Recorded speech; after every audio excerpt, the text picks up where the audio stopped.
Okay, LinuxCNC.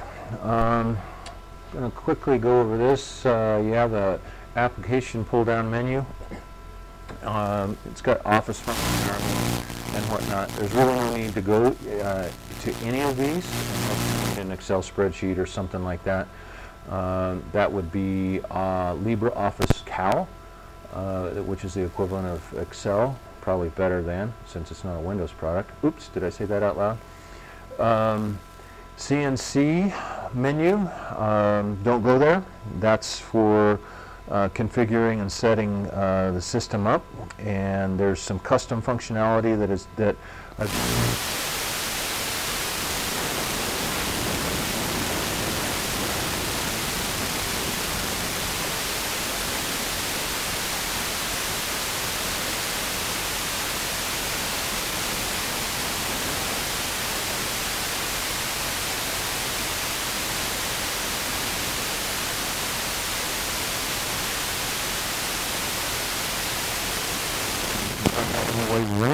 my clip just came off.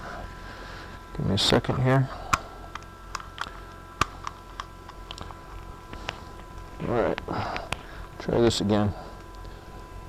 So, upper right hand corner, notice that we've got a red X. That's for clearing alarms. Now I can hit the power control. This is no longer grayed out. You click the continuous, it comes up by default continuous.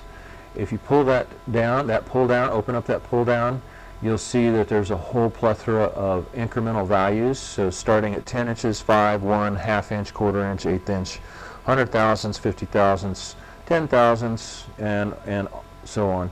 So anyway, why the incremental values?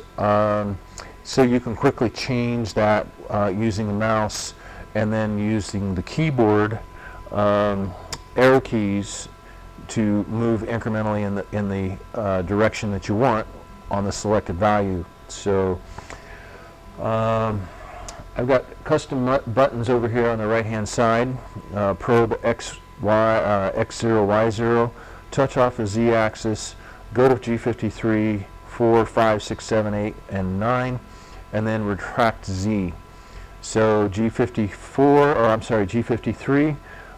sends it to the machined home position, and that's something that you have to do whenever this machine is started up, or if you hit emergency stop while the machine is running. If you hit emergency stop while the machine is running, the control, because this is an open loop system, the control continues to say, I'm going to try to complete this command, and the driver board is not sending any kind of output, so the machine is not moving, but the Linux CNC thinks that it is.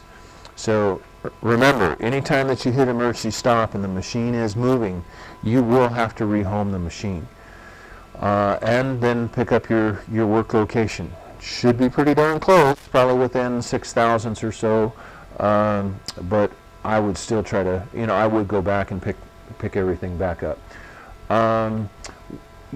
Up here on the top, I can change so now I'm looking down on the top view, and I'm changing my views. I'm looking down on the X or the YZ plane, XZ plane. I'll go back to isometric. I can scroll in and on the cutter path, and this comes up by default. I'll probably change that to, Fort Collins Creator Hub or something like that down the road, but no need to do it right now. Why did I put in these values? Say, for example, on the 1/8 inch, let's say you're using an edge bar, a sensing bar on the edge of your workpiece. You have a 1/4 inch dowel in there. And I recommend using a dowel because some of the cutters have a non-conductive coating on them, and you won't be able to pick up you won't be able to complete the circuit with a coated cutter. So using a dowel, 1/4 inch dowel, once you've touched off, remove your sensing bar, select 1/8 inch, jog over in the appropriate direction on the axis that you were touching off on for your workpiece, and you're good to go. That's pretty much it for Linux CNC, and let's stop there.